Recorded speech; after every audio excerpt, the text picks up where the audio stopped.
Welcome to சட்டுன்னு ஒரு சமையல். இன்னைக்கு சட்டுன்னு ஒரு சமையலில் பால் ஊற்றி நாட்டுக்கோழி முட்டையில் முட்டை ஆம்லேட் எப்படி செய்கிறதுன்னு தான் பார்க்க போகிறோம்.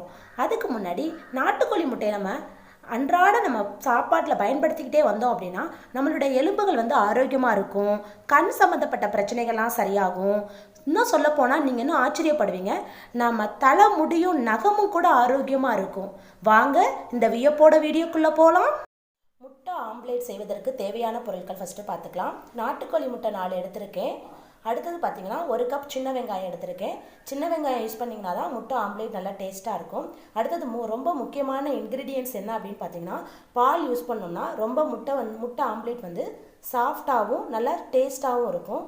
அதனால் நான் 1/4 கப்பு பால் எடுத்திருக்கேன். அடுத்தது மிளகை மட்டுமே வச்சு தான் நம்ம முட்டை ஆம்லேட் பண்ண போகிறோம்.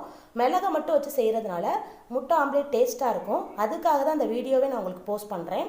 அடுத்தது 1 கப் கொத்தமல்லியும் கருவேப்பிலையும் பொடியாக கட் பண்ணி வச்சுருக்கேன். ஒரு டைம் வாஷ் பண்ணி எடுத்து வச்சுக்கோங்க. தேவையான அளவு உப்பு எடுத்துக்கோங்க. அடுத்தது மஞ்சள் தூள் 1 டேபிள் ஸ்பூன் எடுத்திருக்கேன். தேவைக்கேற்ப எண்ணெய் பயன்படுத்திக்கலாம். இப்போது வாங்க வீடியோக்குள்ளே போகலாம். இப்போது வெங்காயம் எப்படி கட் பண்ணுறதுன்னு ஃபஸ்ட்டு பார்த்துக்கலாம். வெங்காயத்தை நல்லா பொடியாக கட் பண்ணிக்கோங்க, அப்போ தான் நல்லாயிருக்கும். அதுக்காக தான் உங்களுக்கு கட் பண்ணி காட்டுறேன். ஏன்னா நீங்கள் பெருசாக கட் பண்ணீங்க அப்படின்னா உங்களுக்கு பார்க்குறதுக்கு நறுக்குன்னு இருக்கும் சாப்பிட்றதுக்கு. அதுக்காக தான் நான் உங்களுக்கு எப்படி கட் பண்ணுறதுன்னு காட்டுறேன்.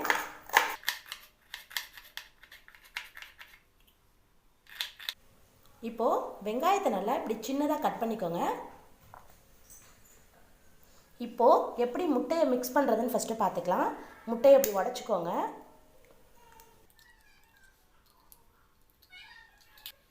இப்போது நம்ம எல்லா முட்டையும் உடச்சி எடுத்துக்கிட்டோம். உடச்சி எடுத்தோன்னே நம்ம என்ன பண்ணிக்கலாம்னா நல்லா மிக்ஸ் பண்ணிக்கணும். முட்டையை இப்படி வச்சு நல்லா ஹீட் பண்ணிக்கோங்க. அப்போ தான் முட்டை நல்லா ஈவனாக எல்லா பக்கமும் கலக்கிற மாதிரி மிக்ஸ் பண்ணணும். அப்போ தான் நல்லா சாஃப்டாக இருக்கும். அதுக்காக தான் நம்ம கலக்கிக்கிறோம். நல்லா கலக்கி எடுத்ததுக்கப்புறம் இப்படி கலக்கும்போது நல்லா நுர வரணும். அப்போ தான் உங்களுக்கு நல்லாயிருக்கும், டேஸ்ட்டாக இருக்கும். இப்போ பார்த்தீங்கன்னா கொஞ்சம் இடத்துல அப்படியே பார்த்தீங்கன்னா நுர வந்திருக்கு.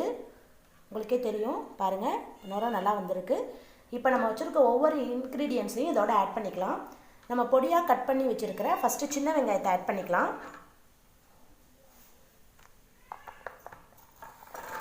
சின்ன வெங்காயம் ஆட் பண்ணிட்டோம். அடுத்தது நம்ம இதை வச்சுருக்க கொத்தமல்லி தழையை ஆட் பண்ணிக்கலாம். அடுத்தது மஞ்சள் தூள், உப்பு. இப்போ அடுத்தது பார்த்திங்கன்னா மிளகு நம்ம நல்லா 1-2 பொடிச்சு போட்டுக்கணும். எப்படி பொடிச்சு போடணும்னு உங்களுக்கு காட்டுறேன். இப்போ பார்த்திங்கன்னா நம்ம மிளகு நல்லா பொடிச்சு எடுத்துக்கிட்டோம். அதையும் இதில் மிக்ஸ் பண்ணிக்கலாம். மிக்ஸ் பண்ணதுக்கப்புறம் கடைசியாக நம்ம வச்சுருக்கிற பாலை மிக்ஸ் பண்ணி எப்படி நல்லா அடித்து கலக்கணும்னு பார்க்கலாம். பால் ஆட் பண்ணியாச்சு. இப்போ நல்லா அடித்து கலக்கிக்கோங்க.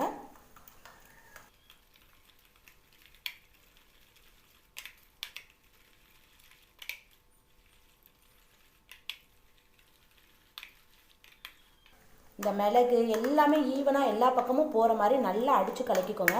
எவ்வளோக்கு எவ்வளோ அடித்து கலக்கிறோமோ அந்தளவுக்கு இன்னும் நல்லா சாஃப்ட் கிடைக்கும். அதுக்காக தான் நம்ம நல்லா அடித்து கலக்கிறோம். இப்போ பாருங்கள், அடித்து கலக்கும்போது முதல்ல எப்படி நம்ம அடித்து கலக்கும்போது நுர வந்துச்சோ அதே போல் வருது பாருங்கள். இப்போ நம்ம கரெக்டாக அந்த அடித்து கலக்கிட்டோம். எல்லா பக்கமும் ஈவனாக படுற மாதிரி அடித்து கலக்கிட்டோம். இப்போ நம்ம எப்படி முட்டை ஆம்லேட் போடுறதுன்னு பார்த்துக்கலாம். இப்போ தோசைக்கல் நல்லா சூடாயிருச்சு. இப்போ நம்ம முட்டை ஆம்லேட் எப்படி போடுறதுன்னு பார்க்கலாம்.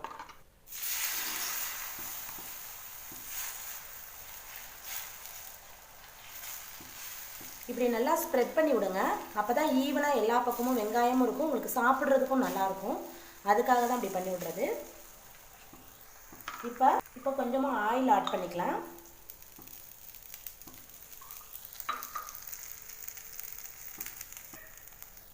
இப்போ ஒரு பக்கம் வெந்துருச்சு, திருப்பி போட்டுக்கலாம்.